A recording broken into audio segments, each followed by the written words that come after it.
Nnyo munanga ali ku BBS Terefayina yaffe y'Obwakabaka bwa Buganda. Weebale byonna by'osobodde okukola ku lunaku luno olw'Essande. Musajja wa Kabaka birimu ye matovu pulogulaamu eno agafa embuga. Ndina ow'ekitiibwa Israel Kazibwe Kitooke, minisita w'Obwakabaka, minisita wa Ssaabasajja Kabaka ow'amawulire, okunga abantu era omwogezi wa gavumenti ya Ssaabasajja Kabaka. Omukulu kamusabe ababuuzeeko tulina agafa embuga tulabe bwe tunaasobola batuusaako agamu ku getteeseteese. Mukama wange nse kulaba bulungi abantu nsaba obabuuzeeko. Abantu babeene bonna abawuliriza ba BBS era abalabi ba BBS Terefayina abateze pulogulaamu eno agafa embuga agafa emmengo mbalamusaako beebaza emirimu gye mukola bakulisaayo mwenna gye muvudde ku sabiiti mu masinzizo ag'enjawulo ate era ntwala omukisa guno okubeebaza abo bonna balina bye batuuseeko eby'amaanyi abalina ekkula lye batuuseeko nga sikubano sijja kwerabira Venerable Canon Moses Banja olwaleero mugole agenda okubeera bishop w'omukaaga era kati mulabirizi w'ennamirembe okuddira kitaffe mu Katonda Bishop Luwalira. Tumuyozaayoza nnyo n'abakulu bonna ababaddeyo ate era tuyozaayoza w'ekitiibwa Gabriel Kabonge Kayima nga tumwebaza olw'okuweza emyaka 40 bweddu mu bufumbo basose mu Kereziya Rubaga tubayozaayoza nnyo olw'ekkula lye batuuseeko ate era mu kkoodi erimu munna Buganda Youth Council Kiberu Frank naye tumuyozaayoza olw'okwanjulwa wane mu Musiro Emmende yeebale nnyo ne mukulu George Kayonga Kasubi siyo naawe tukulisaayo ku mbagayo bannaffe bangi abafunye ebirungi. Oli ku BBS Terefayina mukama wange ensi yonna ebeera nnyo okumanya agafa mu lubiri. Agafa mu lubiri ga ssanyu jjereere empologoma gye lyetudde entende ku Namulondo y'abajjajjaabe abo tuwulira nti Ssaabasajja Kabaka gy'ali tuddamu ebbugumu. Oli ku BBS Terefayina pulogulaamu agafa embuga. Mukama wange tujja kusooka tulandize okuva ku lunaku lw'okwefumiitiriza kawuka ka Mukenenya. Kuviira ddala Kamalabyonna bwe yamala olunaku lw'abavubuka olwali mu Bulemeezi n'abiteekamu engatto n'alinnya n'agenda Harare Zimbabwe mu lukuŋŋaana lw'abakulembeze abava mu bitongole ebirwanyisa akawuka ka Mukenenya n'abakulembeze ab'ennono bwe bayita IKASA. Era olukuŋŋaana luno lwabaddeko omulamwa ogw'okulaba nga Mukenenya aggwawo era Kamalabyonna yabaddeyo yakiikiridde Obwakabaka. Tunajjukira nti Ssaabasajja Kabaka ye musaale mu Afrika yonna UNAIDS gwe baalonda okulwanyisa akawuka kano ka Mukenenya yakulembeddemu. Kati Kamalabyonna yabaddeyo ku lulwe era byonna kati bifune nga bwe byatambudde. Tufunye ebyokuyiga bingi ne bwe kuba ku ludda olw'obukulembeze kubanga mu Botswana waliwo amateeka ne Parliament getasobola kuyisa nga temaze kwebuuza ku bakulembeze abeesigika. Era abamanyi okwetegereza ensonga bagamba nti ekimu ku biyambye Botswana okukula okubanga ze zimu ku nsi ezisinga okukula n'okubaamu obutebenkevu mu Afrika lwakubanga abakulembeze abeesigika bassibwamu ekitiibwa ekibagwanidde. Era ndowooza naffe tulina ebyokuyiga bingi engeri Ssaabasajja n'Obwakabaka netulwanyisizaamu Mukenenya, netubabuulira emisinde gya Kabaka, netubabuulira emipira gy'amasaza, netubabuulira ebyoto, netubabuulira engeri Kabaka gy'akubiriza abasajja kuba abasaale mu kulwanyisa Mukenenya. Bo batugambye nti baggyemu ekyokuyiga kye bajja okutwala ewaabwe kubanga ewaabwe bassibwamu nnyo n'ab'ekitiibwa. Batwagala Mukenenya si kumumala mu Uganda mwokka naye Mukenenya alina okugoberwa ddala mu Afrika yonna kubanga bwe tunaamugoba mu Uganda n'asigala mu nsi endala era ajja kutambula addemu. The colonial system messed our administration a bit. We had what was called crown lands or state lands which belonged to the king or the queen. So those were run under a different set of administration. So those territories don't have paramount chiefs. So what they do is they send representatives to the House of Chiefs. Similar to what we have. To represent them at the House of Chiefs. I recently had mine in November, which was a gathering of men touching on a number of issues that affect males and men and boys in our society. We're talking about men and health. Mkamange na mama Nabagereka. Mama Nabagereka yachaddeko mu windi impenetrable forest wakuumibwa ebisodde oba amazike gegasingayo obonye edda twabiyitanga bisodde nga bagamba ekisodde kijja kulya gye yabadde era yakulembeddemu enteekateeka eraga nti ebisolo bisobola okubeerawo n'abantu ne babeerawo era yabasuubizza ekisaakaate ekijjuvu ekijja okubeera ku mulamwa ogw'okulaba nga ebisolo bino bikuumibwa butiribiri era batongozza n'eddwaliro twalabye Dr. Gladys Kalema omusawo ng'atongoza eddwaliro erigenda okujjanjaba ebisolo bino ate era wamu n'abantu era nawulidde maama aga nti tuyiga okuba n'omukwano n'ebisolo ffenna tuwangaalire mu kitundu kyekimu kibwe tujja okukola weewaawo katufune obubaka bwa maama Nabagereka ng'agenze okulambula Bwendi. Kiyamba n'okulaba nti ensolo n'abantu kubanga abantu babeera mu bitundu ensolo gye zibeera n'olwekyo kiyamba okuuma ensolo naye nga kiyamba n'ensolo n'abantu okuba nti bayinza okubeera obulungi mu kifo ekimu nti tujja kukolawo ekisaakaate ekijjuvu nga kyogera ku conservation nga tubulira abaana abato nga bave buto nga bali bamanyi conservation naye nga tugattamu ne skills endala ze balina okufuna ne values endala ze balina okufuna okubayamba. Tukoze ekintu ekyamaanyi twazimbye ekizimbe ekinene bakiyita Gorilla Health and Community Conservation Center ddwaliro ly'ebisodde era n'abantu nabo tusobola okubakebera n'embuzi n'ente byonna byonna kyo bakiyita One Health okulabira obulamu bw'abantu n'ebisolo eby'omu nsiko n'ebyawaka. Oli ku BBS Terefayina program agafa embuga munno mukabi herese insurance Bwakabaka bwa Buganda wamu nga bwegasse wamu ne Welinde Insurance Brokers bwataddewo Yinsuwa eya munno mukabi. Yinsuwa eno egendereddwamu okuyamba abantu babeene tubadde tujja tuwulira insurance nyingi eziriwo naye eno eri ku mulamwa gwa Bwakabaka era abantu beewa Sanso bafunye omukisa guno nti omumyuka asooka owa Katikkiro ow'ekitiibwa Dr. Twaha Kaawaasi Kigongo ye yabaddeyo mu kugulawo insurance eno. Ate era n'omumyuka weera naye omumyuka owa Katikkiro owokubiri ate era naye yabaddeyo Robert Waggwansibirwa ow'ekitiibwa yabaddeyo. Omuntu wa bulijjo okuva ku myaka 18 okutuuka ku myaka 64 ate omuntu oyo bw'agigula ayinza okugulira abaana be beyazaala mu ddwaliro oba mukama wange abo baafunye olw'embeera y'ensi eno ng'abalabirira ku siringisi zaabwe $3,600 mukama wange omwaka gwonna bwafa si chairman naye omuntu yenna Yinsuwa eno emuwa $3,000,000 ku mitwalo gye 6 omwaka bw'amenyeka okugulu oba omukono ku kabenje $3,000,000 bw'alwala ekirwadde kino kawokolo pressure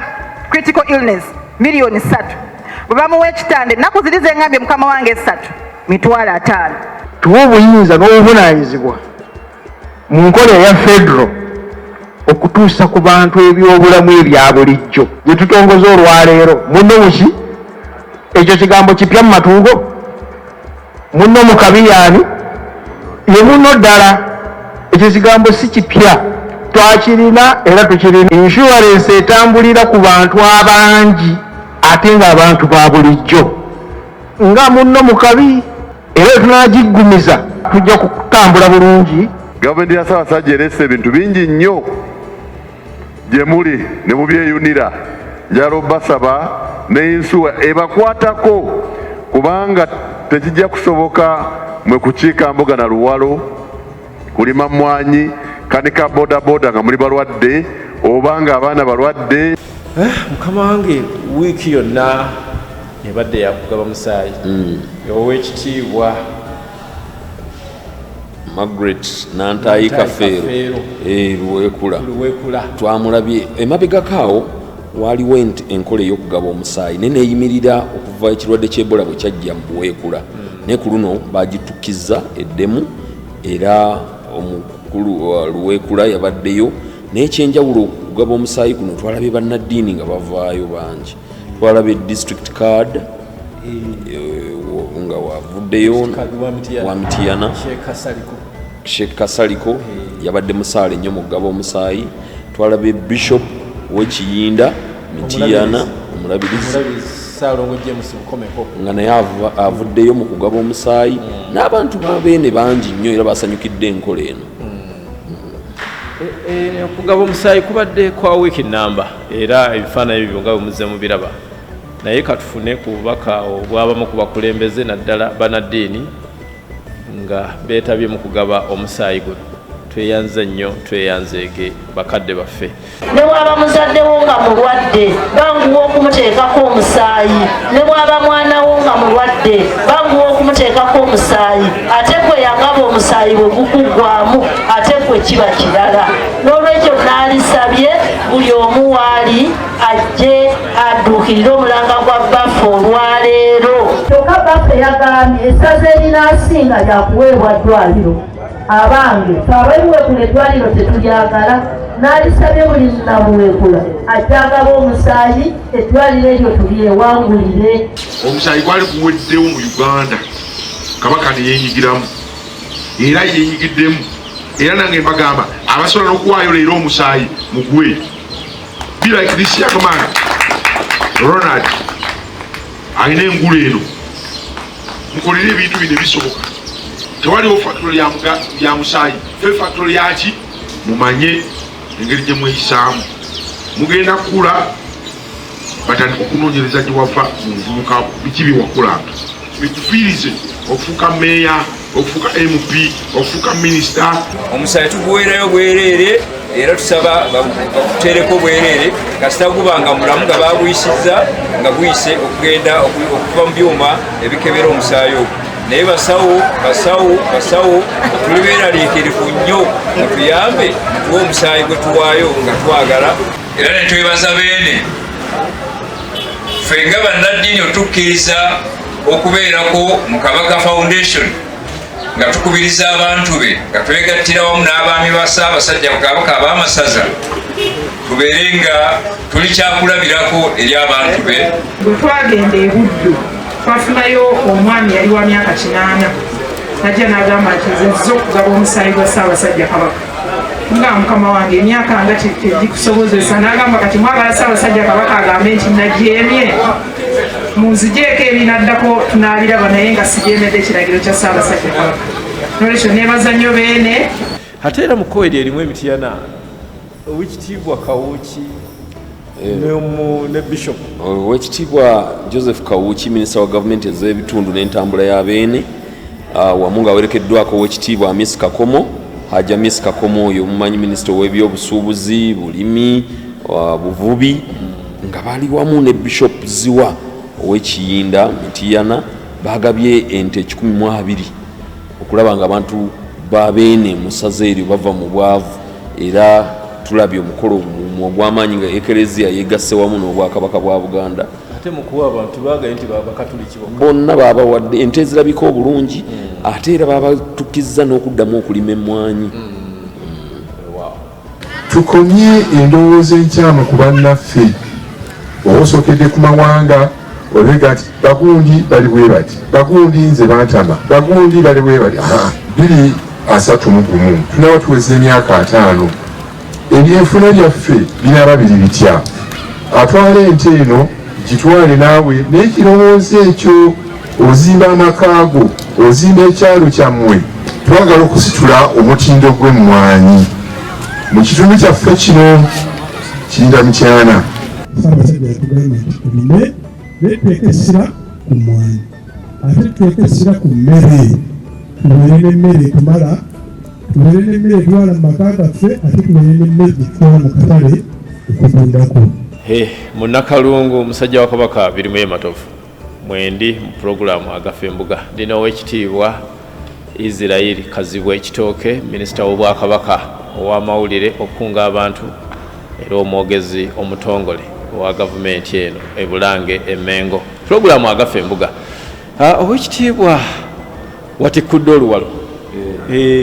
oluwalo nakiikiridde Katikkiro nga ntikkula oluwalo lwasobye mu bukadde 15 abantu b'e Butambala omanyi obulunnyo bala Haji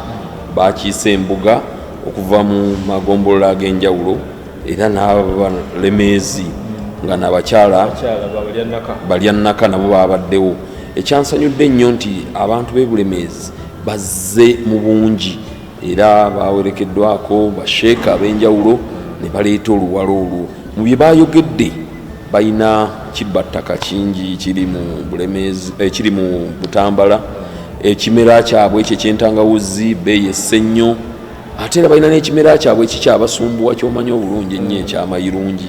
naye twabategeeza nti akakiiko weekali okulaba nga kalondoola emigaso oba biki ebiva mu kimera ekyo. Mukama wange ate era mu kkowe erimu ebyoluwalo abakooki abantu basabasajja kabaka okuva nga bakulembeddwamu owekitiibwa Gertrude Sebugwawo akuuma entebe yabeene mu ssaza ery'Ekkooki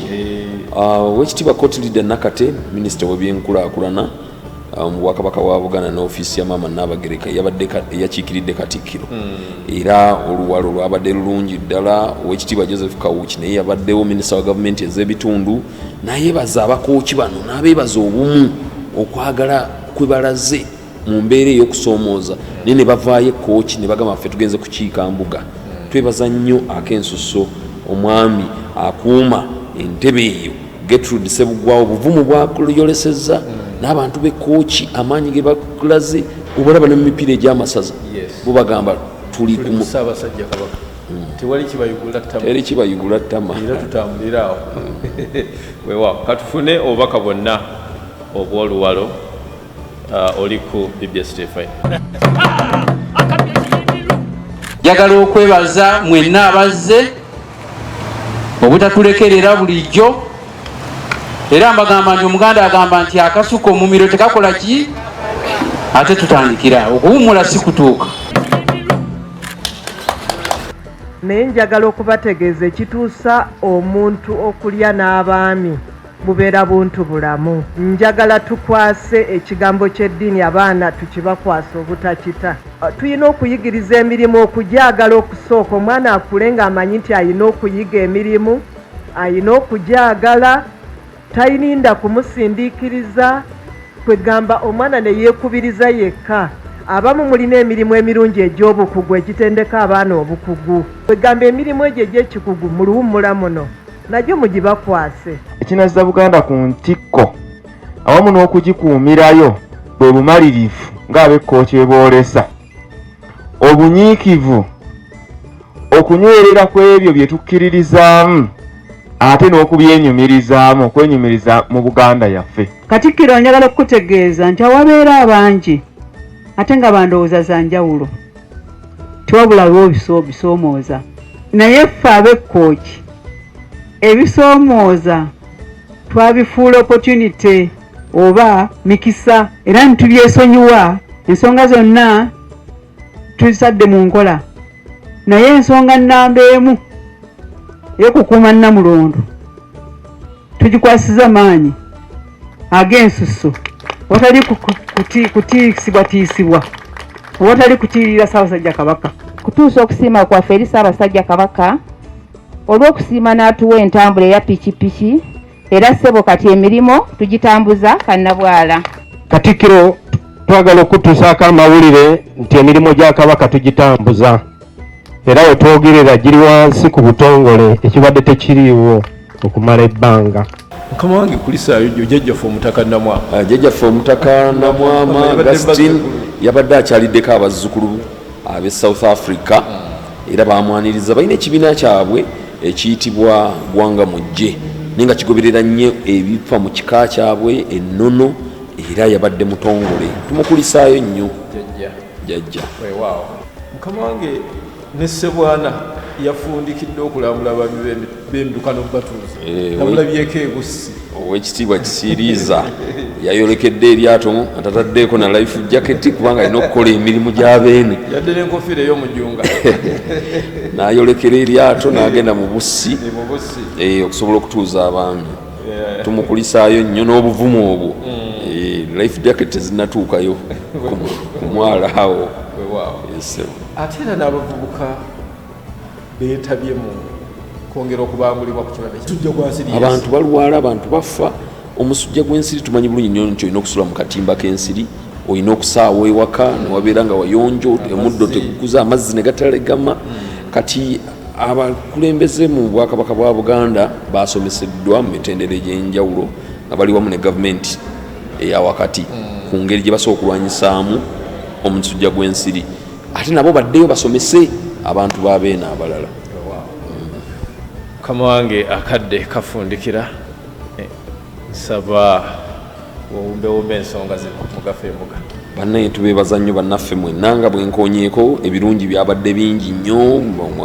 wekitiibwa Gabriel Kabonge tumukulisaayo mukulu Kiberu leero amasala